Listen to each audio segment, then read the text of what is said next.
when I'm coming home. Till then, she be all alone. Left fending for her damn self.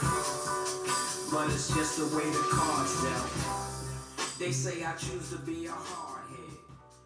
Yo, it's Professor Daddy-O. This is a special edition. You can get it. You can cut it. Yo, it's Professor Daddy-O. This is a special edition of Live from the Kitchen. It's really like a conversation between friends. We're going to talk about a lot, but you know, me and Will go way back. So this is just conversation. This is what me and Will do all the time before y'all even knew what Live from the Kitchen was. Mm-hmm. We used to do it live from his living room. What's up, bro? So you here in New York? You know what you in New York doing? Man? So I kind of got a self-induced press day. A friend of mine, YZ, the Holy One, he was coming up to New York. He asked me if I wanted to come. I said yes, and I just made a couple of calls, and so I'm doing press. That's really what I'm doing. Okay, but what are you promoting? So I got 2 albums out, and I'm releasing an album a quarter, at least until the end of 2018. So the 2 records I have out now, I released one last summer, which is called Everybody But KRS, hashtag Everybody But KRS. And then the album I released in February, really right at the end of January, is called The Old Dad, The Gun, and the Children. So they're both out, got like 4 videos, working on like the next 2. So. Interesting. Why would you choose a title like Everybody But KRS? Real simple. I believe that competition is the cornerstone of hip-hop. And so when we started, it was always about kind of almost like targets, like, who you want to battle, who you want to be like, if you had a chance to meet somebody at the FIFA or, USA, and step to them and, who would it be? And, you always had these kind of barriers of entry. When I look at myself and my age and my peer group, I think, okay, so challenge, and for me it's records, it's not like freestyle stuff.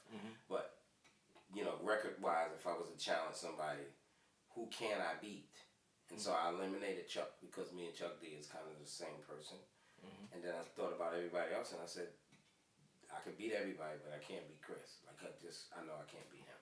Okay, yeah. All right, cool. How you feel about a lot of people from your peer group not making new music? I think it's an atrocity. I think it's a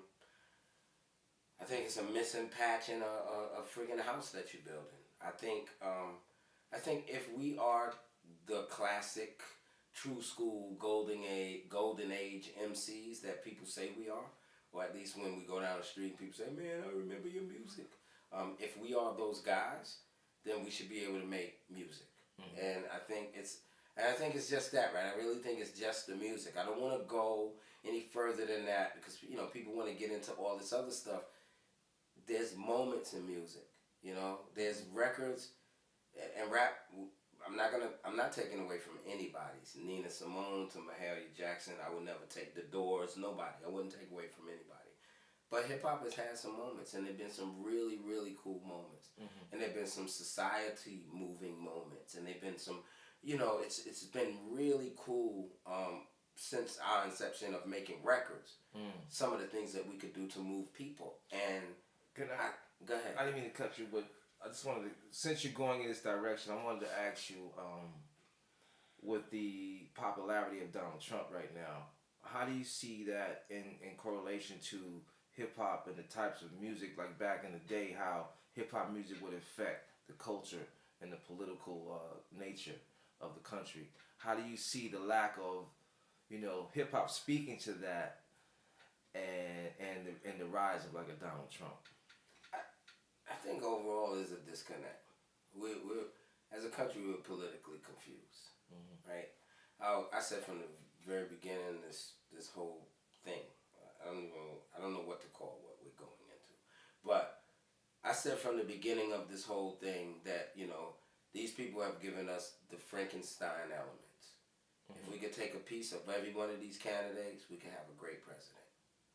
Okay, but anybody by themselves is whack.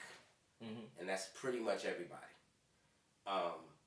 What I do think about hip-hop, and here's why I really appreciate your question, is because I solidly believe that the one thing that I would say would be missing is we always talked about stuff. We always, there was always our voice there to either amplify what was being said and done or combat it. But either way, our voice was there, and our voice is missing.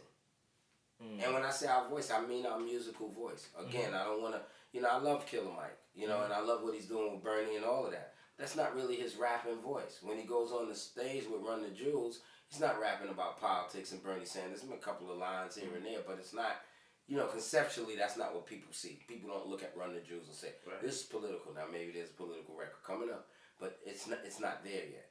So, voice-wise, we're just not there. Right. Like, I don't hear us. So let me ask you a question in closing in this particular segment. Hillary Clinton and Donald Trump. Sanders is kind of creeping in there. Right. Who would you choose? Who would I choose if you had a choice? Oh, I would fix the little Rubio boy and choose him. I think he's the moldable one. Sanders? No. Oh, Rubio? Yeah, I just think we need. I just think at this point we need to make a president. We don't need nobody. We don't need nothing they got. Right. We need to build our own. Yeah, we do. Got you. All right, bro. Peace. But we so far apart now, I might as well be in Moscow. She asked me when I'm coming home, when she don't stop being alone.